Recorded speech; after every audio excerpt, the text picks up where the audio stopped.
The Gospel of Matthew. The parable of the marriage feast. And again Jesus spoke to them in parables, saying, The kingdom of heaven may be compared to a king who gave a marriage feast for his son, and sent his servants to call those who were invited to the marriage feast, but they would not come. Again he sent other servants, saying, Tell those who are invited, Behold, I have made ready my dinner. My oxen and my fat calves are killed, and everything is ready. Come to the marriage feast. But they made light of it and went off, one to his farm, another to his business, while the rest seized his servants, treated them shamefully, and killed them. The king was angry, and he sent his troops and destroyed those murderers and burned their city. Then he said to his servants, The wedding is ready, but those invited were not worthy. Go, therefore, to the streets and invite them to the marriage feast, as many as you find. And those servants went out into the streets and gathered all they found, both bad and good. So the wedding hall was filled with guests. But when the king came in to look at the guests, he saw there a man who had no wedding garment, and he said to him, Friend, how did you get in here without a wedding garment? And he was speechless. Then the king said to the attendants, Bind him hand and foot, and cast him out into the outer darkness, where there will be weeping and gnashing of teeth. For many are called, but few are chosen. The question about paying taxes. Then the Pharisees went and took counsel how to entangle him in his talk. And they sent their disciples to him along with the Herodians, saying, Teacher, we know that you are true and teach the way of God truthfully, and care for no man, for you do not regard the position of men. Tell us then what you think. Is it lawful to pay taxes to Caesar or not?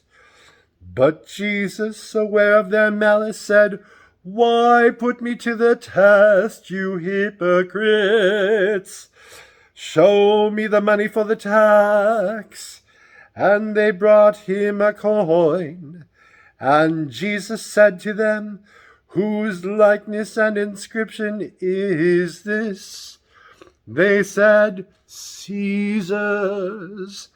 Then he said to them, Render therefore to Caesar the things that are Caesar's, and to God the things that are God's. When they heard it, they marveled, and they left him and went away. The question about man's resurrection. The same day Sadducees came to him, who say that there is no resurrection. And they asked him a question, saying, Teacher, Moses said, If a man dies having no children, his brother must marry the widow, and raise up children for his brother. Now there are several brothers amongst us. The first married and died, and having no children left his wife to his brother. So too the second and the third, down to the seventh. After them all the women died.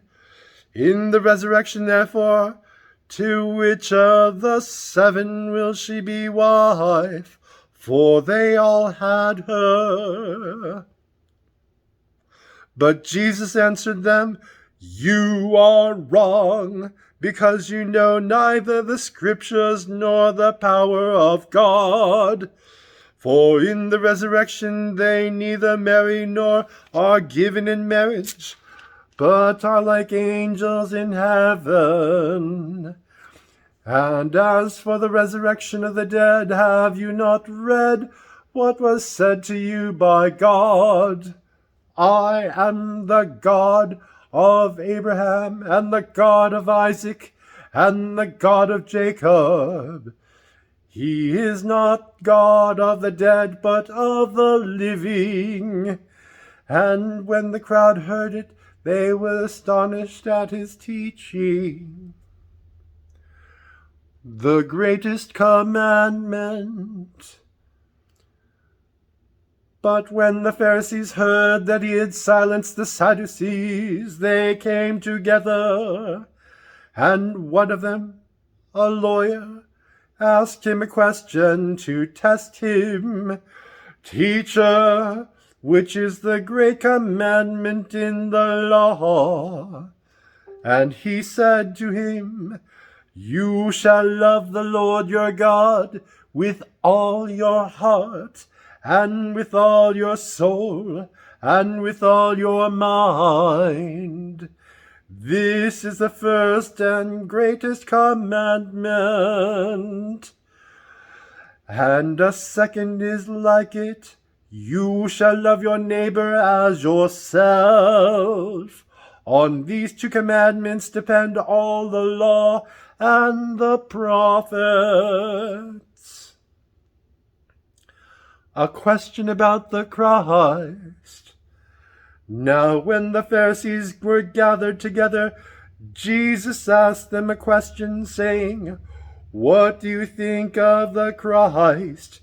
Whose son is he? They said to him, The son of David.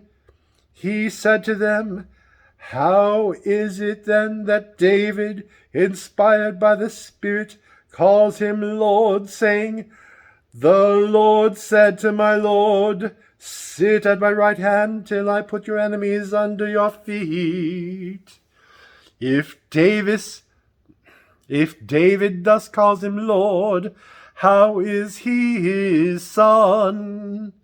And no one was able to answer him a word, nor from that day did anyone dare to ask him any more questions.